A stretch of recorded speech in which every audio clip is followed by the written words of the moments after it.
రెండో వైపున అక్రమ శక్తుల చొరబాటు మనం నెల్లూరు వ్యవహారం చూసాం, అది ఇంకా పరిష్కారం కాలేదు. ఏంటి ఒక లేడీ డాన్ అని ఒక ఆమె వస్తే ఆమె అతను అటువైపున ఉన్నటువంటి రౌడీ షీట్లని శిక్షలో ఉన్నాయని విడిపించడానికి రెండు పార్టీల వాళ్ళు ఎందుకు సిఫార్సు చేశారు? అంటే వాళ్ళు ఎన్ని వసూలు చేసుకోవడానికి ఈ వ్యవస్థలో జరిగి ఉండాలి. అన్ని చోట్ల గనులు వాళ్ళవే, అన్ని చోట్ల ఇసుక వాళ్ళదే, అన్ని చోట్ల భూములు వాళ్ళవే. కాబట్టి ఇది ఒక చిన్న సైజు సమాంతర అధికార వ్యవస్థలాగా, అంటే అధికార యంత్రాంగంతో, అధికారులతో, ప్రభుత్వాధినేతలతో కూడా సంబంధం లేని ఏది చేసుకున్న వారికి చేసుకున్నంత, దోచుకున్న వారికి దోచుకున్నంత అన్నంతగా ఒక కొత్త పరిస్థితి ఏర్పడుతూ ఉంది.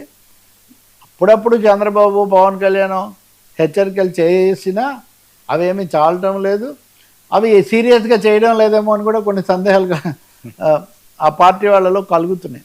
అందుకనే మొన్న ఒక ఆయన నేను రాజీనామా చేసి అధికార ప్రతినిధి పదవికి నేను దీనికి వ్యతిరేకంగా పోరాడాలని అనిపిస్తుందని ఆయన అన్నాడు. అలా అన్నందుకు ఆయన పిలిచి క్రమశిక్షణ కమిటీ ముందు ఐ థింక్ దట్ రెడ్డి